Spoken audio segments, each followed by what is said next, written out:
Even duct tape can't fix stupid. Zack Polanski has transformed the Green Party. Since being elected leader, his double Green Party membership. Can a woman have a penis? Yes. It's going to take them a long time on the National Health Service to get rid of it, but that's another separate problem. All right. I think we'll leave it on a woman can have a penis. People can I think you're lacking nuance and complexity about a pretty complicated Not really. You couldn't have been clearer.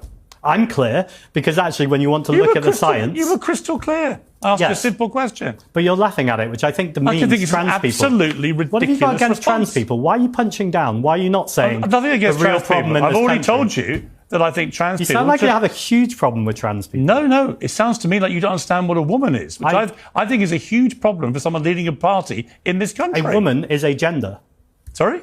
You said, what's a woman? No, a woman is a gender. Biological and gender female. is complicated. No. Gender is a spectrum. It's not complicated. A woman is a biological Is gender a spectrum? Is it that binary? Do you think people are born male and female? Not necessarily. Oh, for God's sake. I think it's more complicated than that. It's not more complicated, Zack. Well, it's not more complicated than that if you're a TV show host who wants to make it binary and ridiculous. Zack, you're going to have to work if this you want stuff to have out, a mate, nuanced conversation that actually reflects science, you know, when I asked you if you want to be prime minister, there is not a cat in hell's chance of you ever becoming prime minister if you don't know what a woman is. There are people, though, who would identify as right-wing or indeed even far-right. And no matter what humanity or community we put them in, they are set on destroying or pushing this toxicity. Do we think we can change their minds? Or is it a case of building a society that doesn't include them?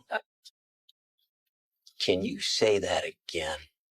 Just the way you said it. Or is it a case of building a society that doesn't include them? Thank you very much. Excuse me, Mr. Polanski. Hi, why does your party support killing unborn babies 9 months up till birth? Your party supports all of your MPs and all of your lords voted to kill, to decriminalise killing babies 9 months up till birth. Are you the party of baby killing, Mr. Polanski? Sir, can I ask you to leave, please? Mr. Polanski. Guys, can I ask you to leave, please? Right. Zack Polanski, he claimed to work for the British Red Cross. Not true. He claimed to be helping the Ministry of Justice with diversity programmes. Apparently that's not true either. He said he was voting in the local elections. It turned out he wasn't even registered to vote. He claimed to be a full member of the National Council of Hypnotherapy. That wasn't true. He tried to hypnotise women to have bigger breasts, then claimed he was stitched up by the Sun despite doing a BBC interview celebrating it. Client came to see me who was a journalist, and we had a successful project.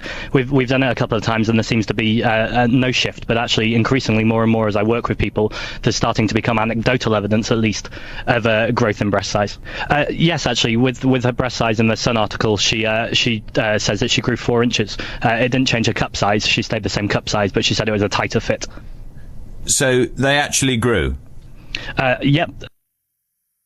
I mean, forget Walter Mitty, he's Walter I don't think we should be making these on a case-by-case basis.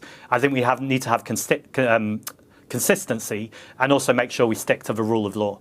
So I'm not sure, would you deport him and go by any means necessary or not? Well, as I say, that would require a threat assessment. And if he is still a threat, then he shouldn't be out of prison at all. Well, the victims say he is a threat. Right, and he committed those crimes in Britain, so it makes sense to me that as a British citizen, he stays in a British prison.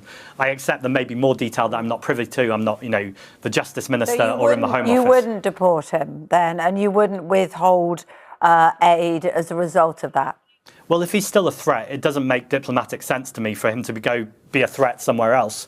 It makes sense to me that he's maintained in prison until he's not a threat. He hasn't got British nationality anymore. That was removed, wasn't it? That was one thing they could do, but they can't force Pakistan to take him back. So what would you do if you were in government in this particular dilemma?